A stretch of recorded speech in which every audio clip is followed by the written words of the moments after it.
Hi everyone, welcome to join to learn. ಇವತ್ತಿನ ಒಂದು ಸೆಷನ್ನಲ್ಲಿ 2024 March 11ರ ಪ್ರಚಲಿತ ಘಟನೆಗಳ ಕುರಿತು ಚರ್ಚೆ ಮಾಡೋಣ.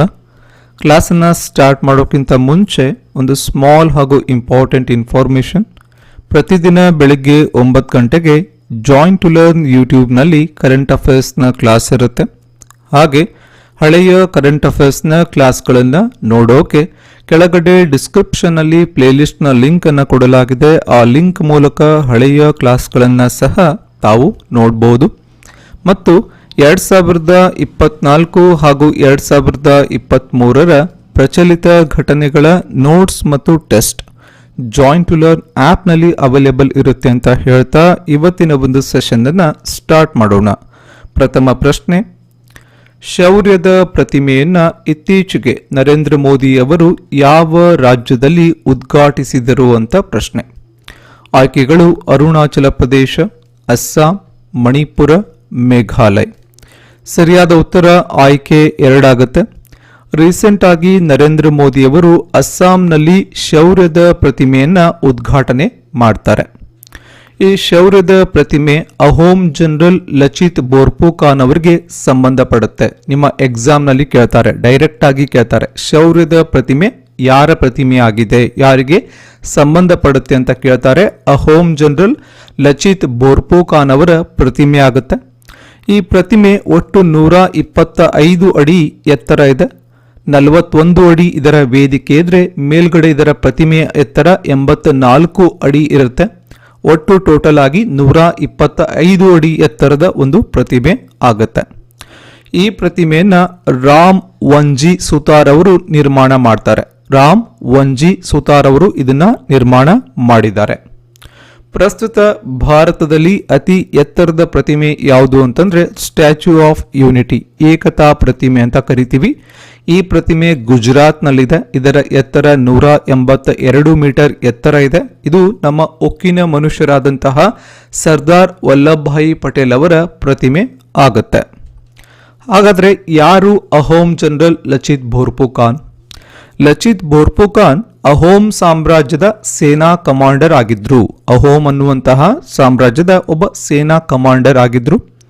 1671ರ ಸಾರೈ ಘಾಟ್ ಕದನ ನಡೆಯುತ್ತೆ. 1671ರಲ್ಲಿ ಈ ಸಾರೈ ಘಾಟ್ ಕದನದ ಅವರ ನಾಯಕತ್ವಕ್ಕೆ ನಮ್ಮ ಇತಿಹಾಸದಲ್ಲಿ ಅವರು ಪ್ರಸಿದ್ಧರಾಗಿದ್ದಾರೆ, ಲಚಿತ್ ಬೋರ್ಫುಕಾನ್. ಈ ಒಂದು ಯುದ್ಧದಲ್ಲಿ 1ನೇ ರಾಜ ರಾಮ್ ಸಿಂಗ್ ನೇತೃತ್ವದ ಮೊಘಲ್ ಪಡೆಗಳನ್ನು ಲಚಿತ್ ಬೋರ್ಫುಕಾನ್ ಅವರು ಸೋಲಿಸ್ತಾರೆ.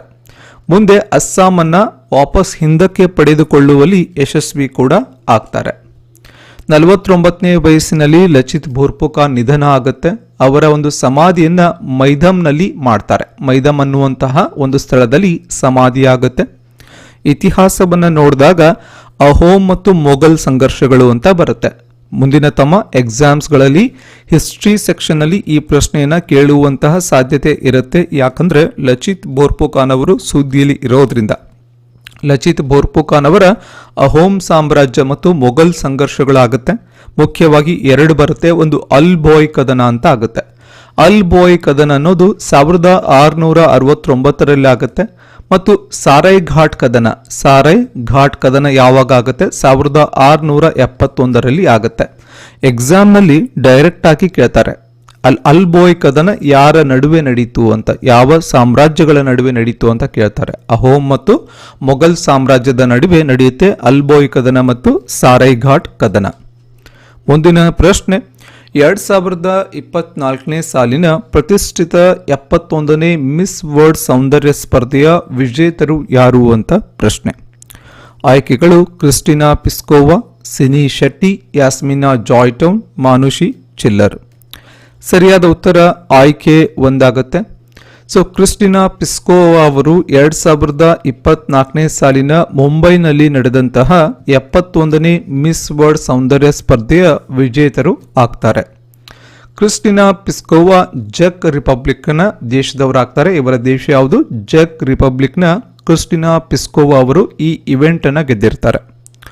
ಈ ಸ್ಪರ್ಧೆ ಏನಿದೆ ಮಿಸ್ ವರ್ಲ್ಡ್ ಸ್ಪರ್ಧೆಯನ್ನ ಬ್ಯೂಟಿ ವಿತ್ ಅ ಪರ್ಪಸ್ ಅನ್ನುವಂತಹ ಥೀಮ್ ಧ್ಯೇಯ ವಾಕ್ಯದೊಂದಿಗೆ ನಡೆಸಲಾಗಿತ್ತು. ಇದನ್ನ ಕೂಡ ತಮ್ಮ ಎಕ್ಸಾಮ್ ನಲ್ಲಿ ಕೇಳ್ತಾರೆ. ಬ್ಯೂಟಿ ವಿತ್ ಅ ಪರ್ಪಸ್ ಅನ್ನೋದು ಈ ಒಂದು ಸ್ಪರ್ಧೆಯ ಧ್ಯೇಯ ವಾಕ್ಯ ಆಗಿತ್ತು. ಇನ್ನು ಭಾರತದಿಂದ ಈ ಒಂದು ಸ್ಪರ್ಧೆಯಲ್ಲಿ ಸಿನಿ ಶೆಟ್ಟಿ ಅವರು ಭಾಗವಹಿಸಿದ್ರು. ಯಾರು? ಸಿನಿ ಶೆಟ್ಟಿ ಭಾಗವಹಿಸಿರ್ತಾರೆ. ಭಾರತದ ಮಾನುಷಿ ಚಿಲ್ಲರ್ ಅವರು 2017ರಲ್ಲಿ ನಡೆದಂತಹ ಮಿಸ್ ವರ್ಲ್ಡ್ ಸೌಂದರ್ಯ ಸ್ಪರ್ಧೆಯನ್ನ ಗೆದ್ದಿದ್ದಾರೆ. ಅದು ಲಾಸ್ಟ್ ರೀಸೆಂಟ್ ಆಗಿ ಭಾರತದ ಸ್ಪರ್ಧೆಯೊಬ್ಬರು ಗೆದ್ದಂತಹ ವರ್ಷ ಆಗುತ್ತೆ 2017 ಮಾನುಷಿ ಚಿಲ್ಲರ್ ಮಿಸ್ ವರ್ಲ್ಡ್ ಸ್ಪರ್ಧೆ. ಮಿಸ್ ವರ್ಲ್ಡ್ ಅನ್ನೋದು ಅಸ್ತಿತ್ವದಲ್ಲಿ ಇರುವಂತಹ ಅತ್ಯಂತ ಹಳೆಯ ಸೌಂದರ್ಯ ಸ್ಪರ್ಧೆ ಆಗುತ್ತೆ. 1951ರಲ್ಲಿ ಎರಿಕ್ ಮೂರ್ಲೆ ಅನ್ನುವಂಥವರು ಯುನೈಟೆಡ್ ಕಿಂಗ್ಡಮ್ನಲ್ಲಿ ಇದನ್ನ ಸ್ಥಾಪನೆ ಮಾಡ್ತಾರೆ. UK ನಲ್ಲಿ ಇದನ್ನ ಆರಂಭ ಮಾಡ್ತಾರೆ. ಪ್ರಸ್ತುತ ಈ ಒಂದು ಜಗತ್ತಿನಲ್ಲಿ ಇರುವಂತಹ ಪ್ರಮುಖ 4 ಸೌಂದರ್ಯ ಸ್ಪರ್ಧೆಗಳು ಯಾವ್ದು ಅಂತಂದ್ರೆ, ಒಂದು ಮಿಸ್ ಯೂನಿವರ್ಸ್, ಎರಡನೇದಾಗಿ ಮಿಸ್ ಅರ್ತ್, ಮೂರನೇದಾಗಿ ಮಿಸ್ ವರ್ಲ್ಡ್, ನಾಲ್ಕನೇದಾಗಿ ಮಿಸ್ ಇಂಟರ್ ನ್ಯಾಷನಲ್. ಈ 4 ಪ್ರಮುಖ ಸೌಂದರ್ಯ ಸ್ಪರ್ಧೆಗಳು ಪ್ರಸ್ತುತ ನಡೀತಾ ಇದೆ. ಮುಂದಿನ ಪ್ರಶ್ನೆ, ಸಿಟಾಕೋಸಿಸ್ ಎಂದು ಈ ಕೆಳಗಿನವುಗಳಲ್ಲಿ ಯಾವುದಕ್ಕೆ ಕರೆಯುತ್ತಾರೆ ಅಂತ ಪ್ರಶ್ನೆ. ಆಯ್ಕೆಗಳು: ಹಂದಿ ಜ್ವರ, ಗಿಳಿ ಜ್ವರ, ಹಕ್ಕಿ ಜ್ವರ, ಮಂಗನ ಕಾಯಿಲೆ. ಸರಿಯಾದ ಉತ್ತರ ಆಯ್ಕೆ 2 ಆಗುತ್ತೆ. ಗಿಳಿ ಜ್ವರಕ್ಕೆ ಸಿಟಾಕೋಸಿಸ್ ಅಂತ ಹೇಳಿ ಕರೀತಾರೆ. ಏನು? ಸಿಟಾಕೋಸಿಸ್. ನಿಮ್ಮ ಎಕ್ಸಾಮ್ ನಲ್ಲಿ ಡೈರೆಕ್ಟ್ ಆಗಿ ಕೇಳ್ತಾರೆ. ಯಾಕಂದ್ರೆ ಸುದ್ದಿಯಲ್ಲಿ ಇರುವಂತಹ ಯಾವುದಾದ್ರೂ ರೋಗಗಳು ವೈರಲ್ ಇರಬಹುದು ಅಥವಾ ಬ್ಯಾಕ್ಟೀರಿಯಲ್ ಇರಬಹುದು, ಅದನ್ನ ತಮ್ಮ ಎಕ್ಸಾಮ್ ನಲ್ಲಿ ಸೈನ್ಸ್ ಸೆಕ್ಷನ್ ಅಲ್ಲಿ ಕೇಳುವಂತಹ ಸಾಧ್ಯತೆ ಇರುತ್ತೆ. ಗಿಳಿ ಜ್ವರ ಸುದ್ದಿಯಲ್ಲಿದೆ. ಕಾರಣ ಏನು ಅಂತಂದ್ರೆ, ಯುರೋಪ್ ನಲ್ಲಿ ಈ ಗಿಳಿ ಜ್ವರದಿಂದ ಸುಮಾರು ಸಾವು ನೋವುಗಳಾಗ್ತಾ ಇದೆ. ಪ್ರಸ್ತುತ ಅರೌಂಡ್ ಒಂದು 5 ಜನ ಈ ಒಂದು ಗಿಳಿ ಜ್ವರದಿಂದ ಸಾವಿಗೆ ಒಳಗಾಗಿರ್ತಾರೆ. ಇನ್ನು WHO ವಿಶ್ವ ಆರೋಗ್ಯ ಸಂಸ್ಥೆ ಹೇಳೋ ಪ್ರಕಾರ 2023ರ ಅಂತ್ಯ ಮತ್ತು 2024ರ ಆರಂಭದಲ್ಲಿ ಆಸ್ಟ್ರಿಯಾ, ಡೆನ್ಮಾರ್ಕ್, ಜರ್ಮನಿ, ಸ್ವೀಡನ್ ಮತ್ತು ನೆದರ್ಲ್ಯಾಂಡ್ನಲ್ಲಿ ಗಿಳಿ ಜ್ವರದ ಪ್ರಕರಣಗಳಲ್ಲಿ ಸಾಮಾನ್ಯವಾಗಿ ಏರಿಕೆ ಕಂಡುಬಂದಿದೆ. ಹಾಗಾಗಿ ಗಿಳಿ ಜ್ವರ ತುಂಬಾ ಒಂದು ಸುದ್ದಿಯಲ್ಲಿದೆ. ಇದಕ್ಕೆ ಸಿಟಾಕೋಸಿಸ್ ಅಂತ ಹೇಳಿ ಕರೀತಾರೆ. ಏನು ಸಿಟಾಕೋಸಿಸ್? ಇದು ಕ್ಲಮೈಡಿಯಾ ಸಿಟಾಸಿ ಎನ್ನುವಂತಹ ಒಂದು ಬ್ಯಾಕ್ಟೀರಿಯಾದಿಂದ ಹರಡುತ್ತೆ. ನೆನ್ಪಿಟ್ಕೋಬೇಕು, ಕ್ಲಮೈಡಿಯಾ ಸಿಟಾಸಿ. ಅದನ್ನು ಕೂಡ ಎಕ್ಸಾಮ್ನಲ್ಲಿ ಕೇಳ್ತಾರೆ. ಕ್ಲಮೈಡಿಯಾ ಸಿಟಾಸಿ ಎನ್ನುವಂತಹ ಬ್ಯಾಕ್ಟೀರಿಯಾದಿಂದ ಇದು ಹರಡೋದ್ರಿಂದ ಇದಕ್ಕೆ ಸಿಟಾಕೋಸಿಸ್ ಅಂತ ಹೇಳಿ ಕರೀತಾರೆ. ಮುಖ್ಯವಾಗಿ ನಮಗೆ ನೆನಪಬೇಕಾಗಿರೋದು ಇಲ್ಲಿ ಬ್ಯಾಕ್ಟೀರಿಯಾ ನೇಮ್. ಏನು ಬ್ಯಾಕ್ಟೀರಿಯಾ ನೇಮ್? ಕ್ಲಮೈಡಿಯಾ ಸಿಟಾಸಿ. ಹಾಗೆ ರೀಸೆಂಟ್ ಆಗಿ ಗರ್ಭಕಂಠ ಕ್ಯಾನ್ಸರ್ ಕೂಡ ಸುದ್ದಿಯಲ್ಲಿ ಇತ್ತು. ಈ ಗರ್ಭಕಂಠ ಕ್ಯಾನ್ಸರ್ ಹ್ಯೂಮನ್ ಪ್ಯಾಪಿಲೋಮ್ ವೈರಸ್ ಇಂದ ಹರಡುತ್ತೆ. ನೆನ್ಪಿಟ್ಕೋಬೇಕು, ಹ್ಯೂಮನ್ ಪ್ಯಾಪಿಲೋಮ್ ವೈರಸ್. ಈ ಗರ್ಭಕಂಠ ಕ್ಯಾನ್ಸರ್ ಮುಖ್ಯವಾಗಿ ಮಹಿಳೆಯರಲ್ಲಿ ಕಂಡು ಬರುತ್ತೆ. ಹಾಗಾಗಿ ನಮ್ಮ ಮಧ್ಯಂತರ ಬಜೆಟ್ನಲ್ಲಿ 9 ರಿಂದ 14 ವರ್ಷದ ಮಕ್ಕಳಲ್ಲಿ ಈ ಗರ್ಭಕಂಠ ಕ್ಯಾನ್ಸರ್ಗಾಗಿ ಲಸಿಕೆಯನ್ನು ಹಾಕಿಸೋಕೆ ಮಕ್ಕಳಲ್ಲಿ ಪ್ರೋತ್ಸಾಹ ಕೊಡಬೇಕು ಅಂತ ಹೇಳಿ ನಿರ್ಮಲಾ ಸೀತಾರಾಮನ್ ಅವರು ಬಜೆಟ್ ಅಲ್ಲಿ ಮಂಡನೆ ಮಾಡ್ತಾರೆ. ಸರ್ಕಾರ ಆ ನಿಟ್ಟಿನಲ್ಲಿ ಪ್ರೋತ್ಸಾಹವನ್ನ ಕೊಡಬೇಕು ಅಂತ. ಮುಖ್ಯವಾಗಿ ಇಲ್ಲಿ ಹ್ಯೂಮನ್ ಪ್ಯಾಪಿಲೋಮ್ ವೈರಸ್ ಅನ್ನ ತಾವು ನೆನಪಿನಲ್ಲಿ ಇಟ್ಕೋಬೇಕು. ಮುಂದಿನ ಪ್ರಶ್ನೆ, ವಿಶ್ವದ ಅತಿ ಉದ್ದದ ಜೋಡಿ ಸುರಂಗ ಯಾವ ರಾಜ್ಯದಲ್ಲಿ ನಿರ್ಮಾಣವಾಗಿದೆ ಅಂತ ಪ್ರಶ್ನೆ. ಆಯ್ಕೆಗಳು: ಅಸ್ಸಾಂ, ಅರುಣಾಚಲ ಪ್ರದೇಶ್, ಮಣಿಪುರ, ಮಿಜೋರಾಂ. ಸರಿಯಾದ ಉತ್ತರ ಆಯ್ಕೆ 2 ಆಗುತ್ತೆ. ರೀಸೆಂಟ್ ಆಗಿ ಅರುಣಾಚಲ ಪ್ರದೇಶದಲ್ಲಿ ವಿಶ್ವದ ಅತಿ ಉದ್ದದ ಜೋಡಿ ಸುರಂಗ ಒಂದು ಇನಾಗ್ರೇಟ್ ಆಗುತ್ತೆ. ಯಾರು ಮಾಡ್ತಾರೆ ಅದನ್ನ ಉದ್ಘಾಟನೆ? ನರೇಂದ್ರ ಮೋದಿ ಅವರು ಅದನ್ನ ಉದ್ಘಾಟನೆ ಮಾಡ್ತಾರೆ. ಇದರ ಹೆಸರು ಸೇಲಾ ಸುರಂಗ. ನೆನಪಿಟ್ಕೊಳ್ಳಿ, ಸೇಲಾ ಸುರಂಗ ಯಾವ ರಾಜ್ಯದಲ್ಲಿದೆ ಅಂತ ಕೂಡ ಪ್ರಶ್ನೆಯನ್ನ ಕೇಳ್ತಾರೆ. ಸೇಲಾ ಸುರಂಗ ಅರುಣಾಚಲ ಪ್ರದೇಶದಲ್ಲಿ ಬರುತ್ತೆ. ಇದು ಏನಿದೆ ಅಲ್ವಾ, ಪಶ್ಚಿಮ ಕಮೆಂಗ್ ಜಿಲ್ಲೆಯಲ್ಲಿ ತೇಜ್ಪುರದಿಂದ ತೇವಾಂಗ್ಗೆ ಸಂಪರ್ಕ ಕಲ್ಪಿಸುವಂತಹ ಒಂದು ಮಾರ್ಗದ ನಿರ್ಮಾಣ ಆಗುತ್ತೆ. ಇದು 13,000 ಅಡಿಗೂ ಎತ್ತರದ ಪ್ರದೇಶದಲ್ಲಿದೆ. ಸಮುದ್ರ ಮಟ್ಟದಿಂದ 13,000 ಅಡಿಗಿಂತ ಎತ್ತರದ ಒಂದು ಪ್ರದೇಶದಲ್ಲಿ ಬರುತ್ತೆ. ಇಲ್ಲಿ ಮುಖ್ಯವಾಗಿ ಪ್ರತಿ ಗಂಟೆಗೆ 80 ಕಿಲೋಮೀಟರ್ ಗರಿಷ್ಠ ವೇಗದಲ್ಲಿ 3,000 ಕಾರ್ಗಳು ಮತ್ತು 2,000 ಟ್ರಕ್ಗಳ ಒಂದು ಟ್ರಾಫಿಕ್ ದಟ್ಟಣೆಯನ್ನು ನಿರ್ವಹಣೆ ಮಾಡುತ್ತೆ.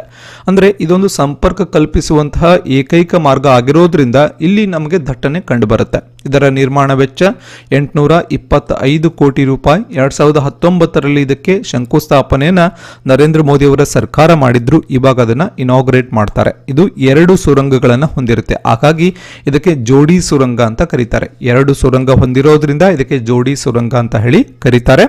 ಮುಖ್ಯವಾಗಿ ಅರುಣಾಚಲ ಪ್ರದೇಶದಲ್ಲಿ ಇದು ಕಂಡುಬರುತ್ತೆ. ಮುಂದಿನ ಪ್ರಶ್ನೆ, ಕ್ಯಾಚ್ ದಿ ರೈನ್ 2024ರ ಅಭಿಯಾನದ ಉದ್ದೇಶ ಏನು ಅಂತ ಪ್ರಶ್ನೆ. ಆಯ್ಕೆಗಳು: ಮಳೆ ನೀರು ಕೊಯ್ಲಿನ ಜಾಗೃತಿ, ಜಲಮೂಲಗಳ ಜಿಯೋ ಟ್ಯಾಗಿಂಗ್, ಅರಣ್ಯೀಕರಣದ ಜಾಗೃತಿ, ಮೇಲಿನ ಎಲ್ಲವೂ. ಸರಿಯಾದ ಉತ್ತರ ಆಯ್ಕೆ 4 ಆಗುತ್ತೆ. ರೀಸೆಂಟ್ ಆಗಿ ಕೇಂದ್ರ ಜಲಶಕ್ತಿ ಸಚಿವಾಲಯ ಜಲ ಸಂರಕ್ಷಣೆಗಾಗಿ ಕ್ಯಾಚ್ ದಿ ರೈನ್ ಅನ್ನುವಂತಹ ಅಭಿಯಾನವನ್ನು ಆರಂಭ ಮಾಡ್ತಾರೆ. ಏನಿದು ಕ್ಯಾಚ್ ದಿ ರೈನ್? ಇದರ ಉದ್ದೇಶ ಏನು ಅಂತಂದರೆ, ಈ ಅಭಿಯಾನದ ಉದ್ದೇಶ ನೀರಿನ ಸಂರಕ್ಷಣೆ, ಮಳೆ ನೀರು ಕೊಯ್ಲಿನ ಬಗ್ಗೆ ಜಾಗೃತಿ, ಜಲಮೂಲಗಳ ಒಂದು ಜಿಯೋ ಟ್ಯಾಗಿಂಗ್, ಜಲಶಕ್ತಿ ಕೇಂದ್ರಗಳ ಸ್ಥಾಪನೆ, ಅರಣ್ಯೀಕರಣ, ನೀರು ರಕ್ಷಣೆ, ಇದರ ಬಗ್ಗೆ ಜಾಗೃತಿಯನ್ನು ಮೂಡಿಸೋದು. ಸೊ ಟೋಟಲ್ ಆಗಿ ಇಷ್ಟು ಕಾನ್ಸೆಪ್ಟನ್ನು ಅವರು ಇಟ್ಟುಕೊಂಡು ಈ ಒಂದು ಕ್ಯಾಚ್ ದಿ ರೈನ್ ಅನ್ನುವಂತಹ ಅಭಿಯಾನವನ್ನು ಆರಂಭ ಮಾಡಿರ್ತಾರೆ. ಮತ್ತು PMKSY ಕೂಡ ಗೊತ್ತಿರಬೇಕು ನಮಗೆ, ಪ್ರಧಾನಮಂತ್ರಿ ಕೃಷಿ ಸಿಂಚಾಯಿ ಯೋಜನೆ.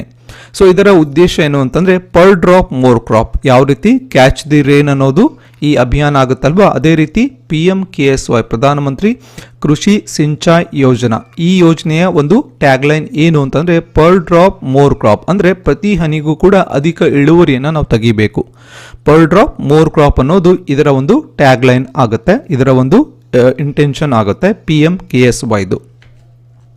ಮುಂದಿನ ಪ್ರಶ್ನೆ, ಈ ಕೆಳಗಿನವರಲ್ಲಿ ಯಾರು ಇತ್ತೀಚೆಗೆ ಟೆಸ್ಟ್ ಕ್ರಿಕೆಟ್ನಲ್ಲಿ 700 ವಿಕೆಟ್ ಗಳಿಸಿದ್ದಾರೆ ಅಂತ ಪ್ರಶ್ನೆ. ಆಯ್ಕೆಗಳು: Shane Warne, Muttiah Muralitharan, James Anderson, ಮೇಲಿನ ಎಲ್ಲರೂ. ಸರಿಯಾದ ಉತ್ತರ ಆಯ್ಕೆ 3 ಆಗುತ್ತೆ. ಇಂಗ್ಲೆಂಡ್ನ ವೇಗಿ ಜೇಮ್ಸ್ ಆಂಡರ್ಸನ್ ಟೆಸ್ಟ್ ಕ್ರಿಕೆಟ್ನಲ್ಲಿ 700 ವಿಕೆಟ್ ಗಳಿಸಿದಂತಹ ಸಾಧನೆಯನ್ನು ಮಾಡ್ತಾರೆ.